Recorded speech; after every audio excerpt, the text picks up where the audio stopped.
पुरुष ने सिर्फ संपत्ति बनाई, धन अर्जित किया, तो इसकी बुद्धि में भी विवेक नहीं है। और जो विवेकी नहीं होता है उसका सारा कमाया संपत्ति, धन, सोना, जेवर यहीं का यहीं छूट जाता है। चिंता, कलेश, शोक, रोग, मोह वो मन से जाते नहीं हैं उसके। माल ना हो तो चिंता हो तो दुगनी, चौगुनी, 10 गुनी चिंता होती है। अब क्या करें?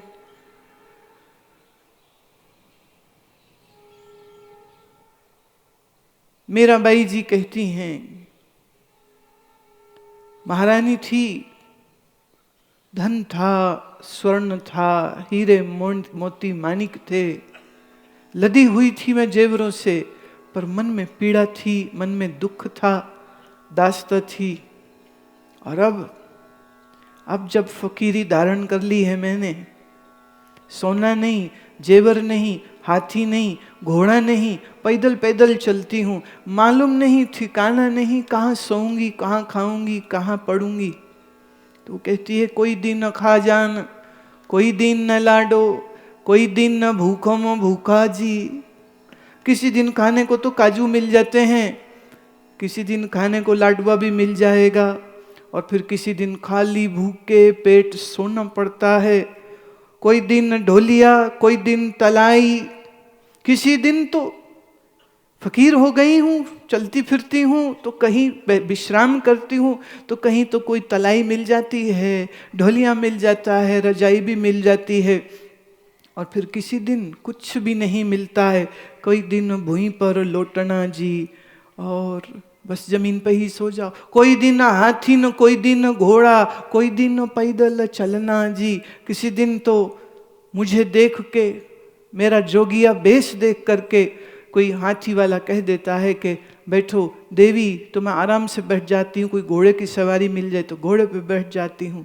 और फिर किसी दिन कुछ नहीं मिलता तो पैदल चलती हूँ। धन नहीं, नौकर नहीं, दास दासी नहीं, संपत्ति कोई नहीं, लेकिन आज मैं अपने आप को राज रानी जानती हूँ, क्योंकि राज राजेश्वर श्री कृष्ण मेरे हृदय में वास करते हैं। जितनी धनवान मैं आज हूँ उतनी धनवान तो मैं कभी भी नहीं थी। मीरा के इन बोलों को, मीरा के इन भावों को मस्त होकर के आप भी श्रवण करिए। मेरे लिए तो मीरा मेरा प्रेम है, मेरे ही भीतर जैसे बसती हो ऐसा सा महसूस होता है। वाह वाह, क्या मस्ती है, क्या मस्ती है।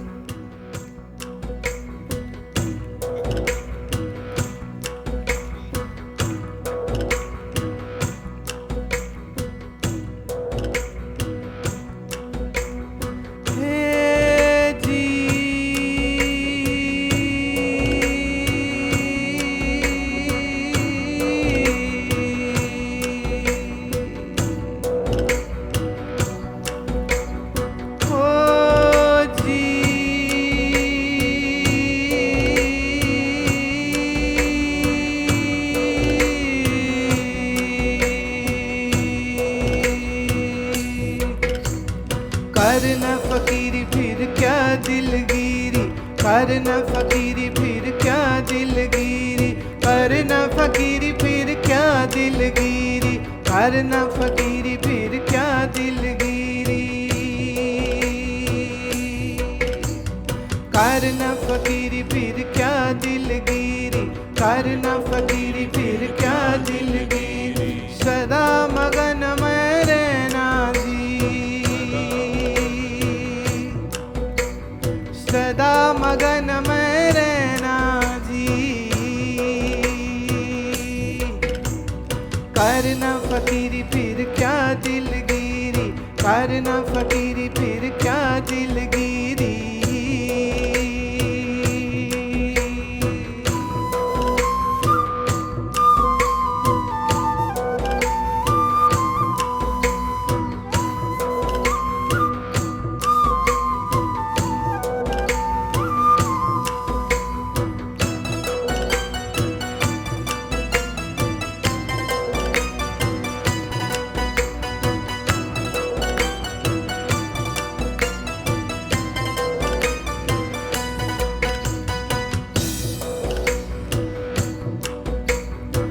कोई दिन गाड़ी न कोई दिन बंगला, कोई दिन गाड़ी न कोई दिन बंगला, कोई दिन जंगल बसना जी। कोई दिन गाड़ी न कोई दिन बंगला, कोई दिन गाड़ी न कोई दिन बंगला, कोई दिन जंगल बसना जी, कोई दिन जंगल बसना जी।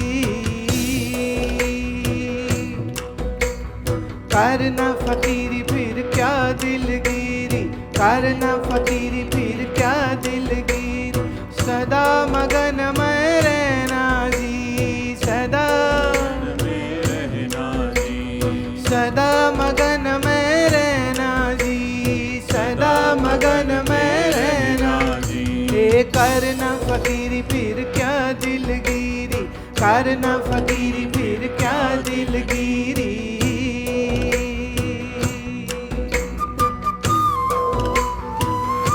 अब मस्ती से दोनों हाथ, खूब मस्ती से ताली बजाएं।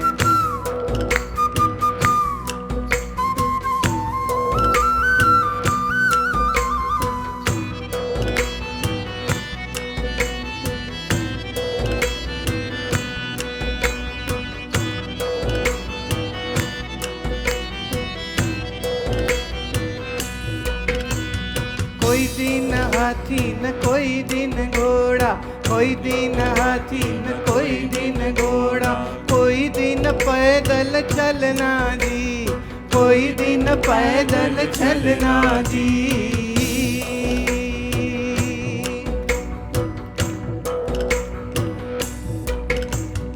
कोई दिन हाथी न कोई दिन घोड़ा, कोई दिन हाथी न कोई दिन घोड़ा, कोई दिन पैदल चलना जी, कोई दिन पैदल चलना जी। करना फकीरी फिर क्या दिलगिरी, करना फकीरी फिर क्या दिलगिरी, सदा मगन में रहना जी, सदा मगन में रहना जी।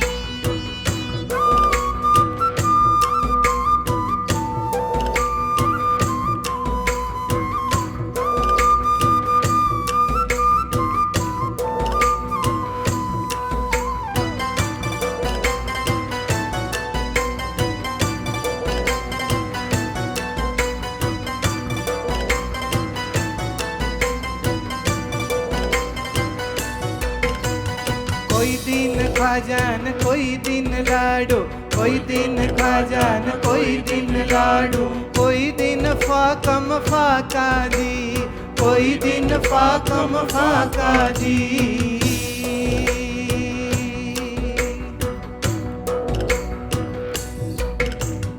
कोई दिन ढोलिया कोई दिन तलाई, कोई दिन ढोलिया कोई दिन तलाई, कोई दिन भूमि पर लौटना जी, कोई दिन भूमि पर लौटना जी। ए करना फकीरी,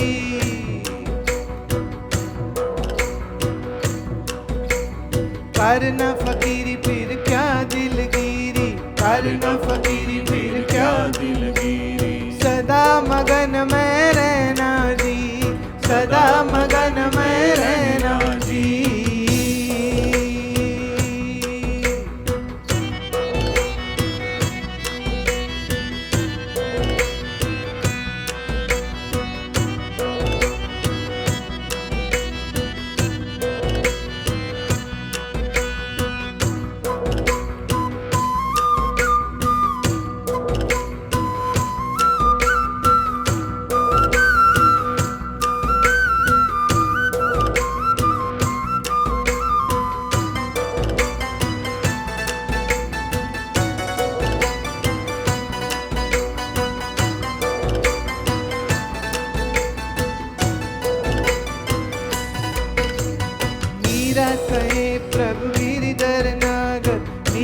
कहे प्रभु गिरधर नागर, मीरा कहे प्रभु गिरधर नागर, मीरा कहे प्रभु गिरधर नागर, मीरा कहे प्रभु गिरधर नागर, मीरा कहे प्रभु गिरधर नागर। आए पड़े सो सहना जी, आए पड़े सो सहना जी, करना फकीरी फिर क्या दिलगिरी, करना फकीरी फिर क्या दिलगिरी, सदा मगन में रहना जी, सदा मगन में रहना जी, सदा मगन में रहना जी, सदा मगन में रहना जी, ए करना,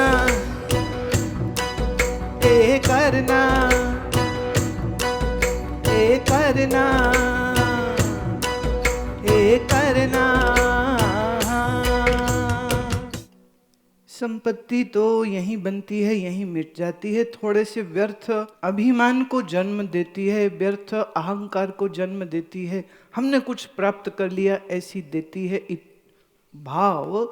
पर सत्य ये है कि विवेकहीन मनुष्य के पास जीवन में कोई भी उपलब्धि ऐसी नहीं होगी जिसको वो कह सके कि मैंने कुछ कर लिया। इसलिए महात्माओं ने कहा, भौतिक जगत पर दृष्टि मत रखिए, कर्म कर्तव्य करते हुए पर भी ये याद रहना चाहिए कि ये जीवन मिला किस लिए है प्यारे, सिर्फ धन अर्जित करने के लिए नहीं। चित्त में उठते शोक मोह भय, इन द्वंद्वों से पार जाने के लिए ये जीवन है। क्या ऐसा हो सकता है कि कुछ हो जाए और तुम्हारे चित्त में शोक ना हो?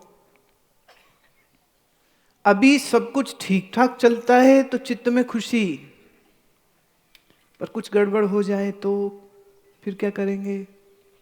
धन घर में आता रहे तो मन में बड़ा सुख है, पर जिस दिन घर में धन आना बंद हो गया तब तुम्हारे चित्त की अवस्था क्या होगी? एक सज्जन मिले मुझे, कहते हैं कि एक दिन पेट में दर्द हुआ, अस्पताल चेक कराया तो पता चला किडनी में कैंसर है, 4th स्टेज, दोनों किडनी फेल। 4 साल बोले डायलिसिस पे रहा हूं। फिर घर के किसी सदस्य ने उनको किडनी दिया, तो बोले अब धीरे धीरे जीवन मेरा पटड़ी पे वापस आ रहा है। धन की उनको कोई कमी नहीं है, और शरीर में इतने से आकार की एक छोटी सी ऑर्गन है किडनी, बस ये काम नहीं करे तो दिक्कत हो गई। आपका सारा पैसा धरा का धरा रह जाता है अगर कोई किडनी ना मिले तो। फिर जीवन में ऐसे ऐसे रोग आ जाते हैं कई बार कि अब सब है, और पार्किंसन हो गया है, सब है, अल्जाइमर हो गया है, सब है, क्या करोगे पैसे का?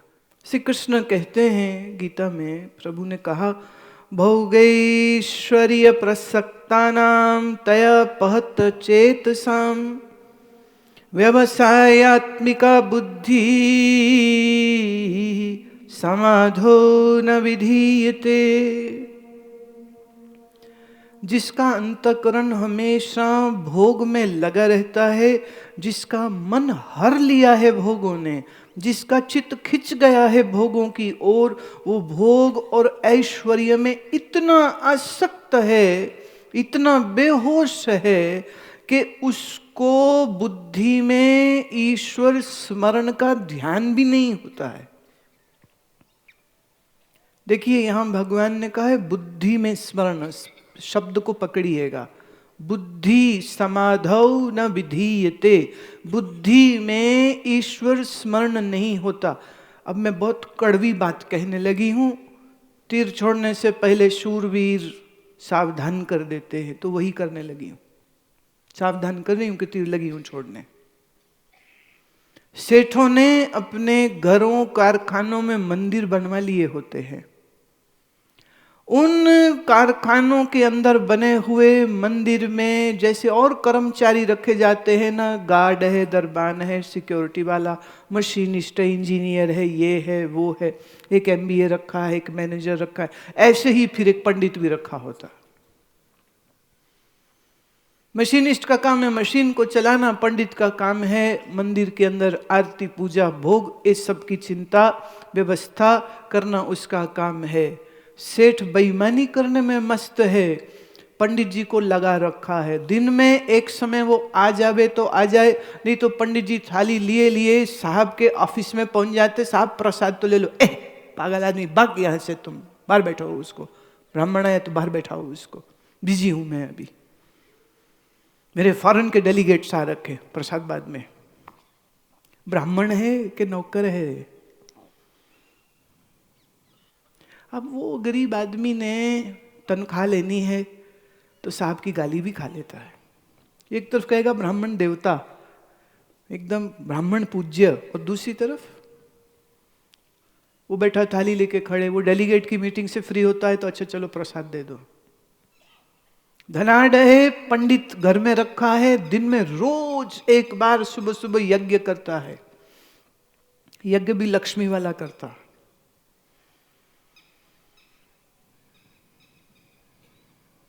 माफ कीजिएगा, भगवान ऐसी पूजा आरती से खुश नहीं होते। कृष्ण के शब्द हैं, कृष्ण ये बात कह रहे हैं, ये 44वां श्लोक है गीता में, वो भगवान कह रहे हैं जिसकी बुद्धि भोग में ऐश्वर्य में मस्त है, उसकी बुद्धि में मेरा स्मरण नहीं होता। स्मरण बुद्धि में होना चाहिए, ना कि बाहर। हमारी आरती पूजा बाहर चलती रहती है, मन दुनिया में मस्त हुआ रहता है। लोग तो मंदिर भी जाते हैं तो ऐसी जगह जूता उतारते हैं कि अंदर भगवान भी दिख जाए, बाहर जूता भी दिख जाए।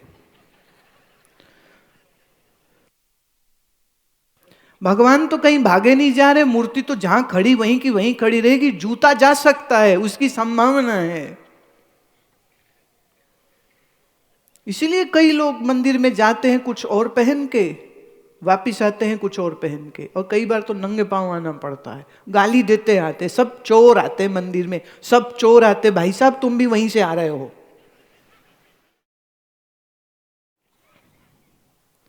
हम बाहर पूजा पत्री पर कितना जोर देते हैं, लेकिन मैं उसका खंडन नहीं कर रही हूं। आप मंदिर भी जाइए, पूजा भी करिए, आरती भी करिए, सब करिए, लेकिन अगर ये भाव स्मरण का, सुमिरन का तुम्हारी बुद्धि में नहीं गया तो ये बाहर किया हुआ निष्फल है, मैं ये कहना चाह रही हूं। और मैं अपनी बुद्धि से कुछ कहूं तो चूक हो सकती है, बट यहां तो श्री कृष्ण का यह आदेश है, ये उनका कथन है कि जिसकी बुद्धि में मेरा स्मरण नहीं है। क्यों नहीं है? क्योंकि उसकी बुद्धि में सुमिरन चल रहा है भोगों का, संसार का, संपत्ति का, अभिमान का। कलह कलेश जिसके मन में चल रही है, उस मन में भजन कैसे होगा? नहीं हो सकता है। इसलिए बाहर तुम क्या करते हो मुझे उससे कोई लेना देना नहीं है, तुम्हारे मन में क्या चलता है मुझे उससे लेना देना। भगवान बाहर मंदिर में कैद नहीं है। एक वृंदावन में संत हुए थे उड़िया बाबा जी महाराज, उन्हीं के शिष्य हुए स्वामी अखंडानंद सरस्वती जी महाराज। और स्वामी अखंडानंद जी तो इतना सुंदर भागवत करते थे, ऐसे तो वेदांती संत हैं, वेदांती महात्मा हैं, पर भागवत भी उतनी ही सुंदर कहते थे, रस से भरी हुई। एक दिन उनके गुरु उड़िया बाबा जी महाराज को वृंदावन के कुछ गोसाइयों ने कहा, पंडित जो थे गोसाई उन्हें बोलते हैं, उन्होंने कहा ये कैसा महात्मा, ये कैसा संत है, बिहारी जी का दर्शन करने तो आता नहीं कभी है, यहीं अपने आश्रम में बैठा रहता है, लाल कपड़ा पहना तो क्या हो गया, भगवान का दर्शन नहीं करेगा। कई दिन तक ये चर्चा होती रही। तो एक दिन हिम्मत करके कुछ शिष्यों ने कहा कि महाराज ऐसे गोसाई लोग बोलते हैं तो चलो ना एक दिन बिहारी जी का दर्शन कराओ। तो तो बाबा बोलते हाँ चलो चलो चलो। सब बड़े हैरान, क्योंकि उन्हें लगता था कि मना करेंगे कि मैं नहीं जाता या कुछ और, पर वो तो बड़े मजे से चल पड़े। जब बिहारी जी के मंदिर में पहुंचे तो जाके खड़े हो गए।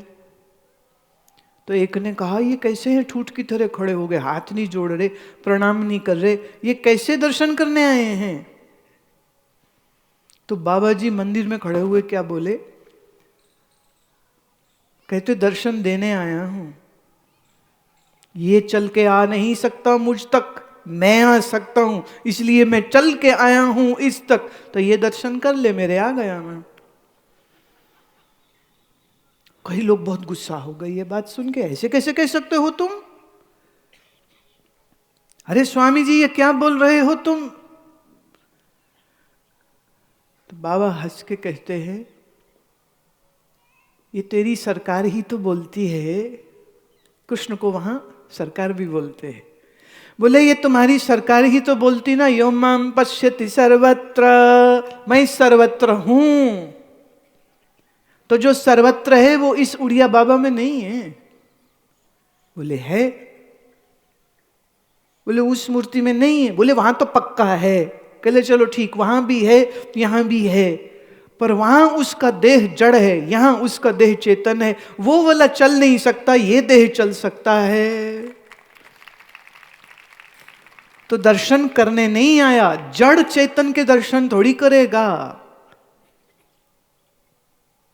चेतन चल के आया है तो मैं दर्शन देने आया हूं, करने नहीं आया हूं। तो कई लोग बड़े नाराज हो गए इस बात पर फिर एक ने कहा कि बाबा जो बोल रहे हैं वो तो सत्य ही तो है, अक्षरशः ये तो सत्य है, क्योंकि कृष्ण स्वयं अपने मुखारवृंद से ये बात बोलते हैं कि मेरा स्वरूप कैसा है, मैं कैसा हूं। तो भगवान ने कहा ना, त्रय गुण विषया वेदा निस्त्रय गुणो भवार्जुन।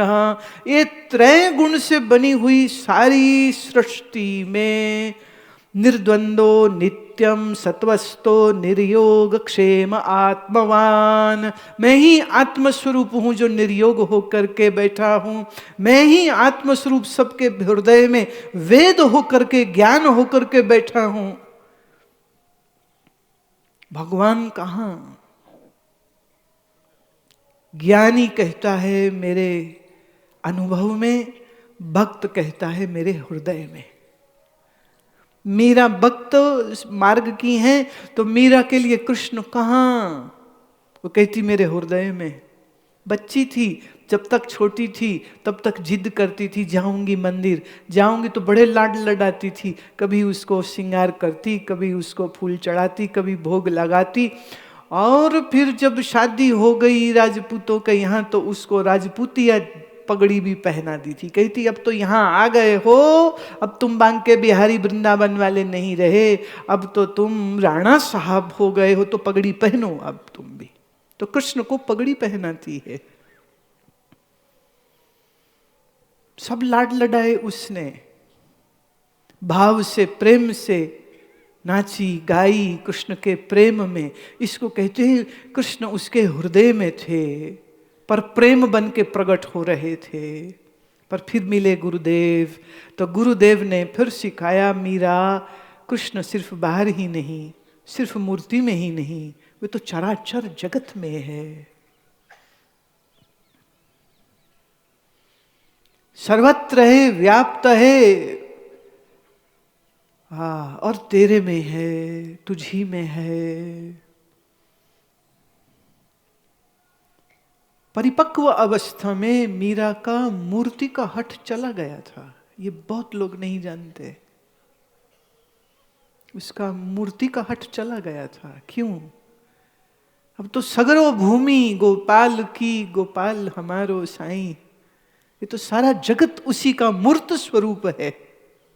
ये आकाश में खिलते नक्षत्र, ये सूर्य, ये चांद, ये तारे, ये कोई और नहीं, मेरा कृष्ण ही तो है। और इस मीरा में जो बैठा है वो भी कृष्ण ही तो है। तो जब कृष्ण ही मैं और मैं ही कृष्ण है, तो अब कौन किसके लिए गीत गाए, और कौन किसको रिझाए, और कौन किसकी आराधना करे?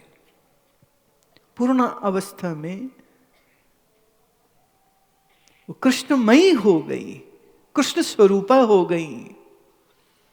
भक्त के हृदय में प्रेम है, ज्ञानी के बुद्धि में प्रेम है। बुद्धि में विवेक लेकर के आता है, विवेक से जानता है मैं आत्मस्वरूप हूं। नैनम छिन्दन्ति शस्त्राणि नैनम दहति पावकः।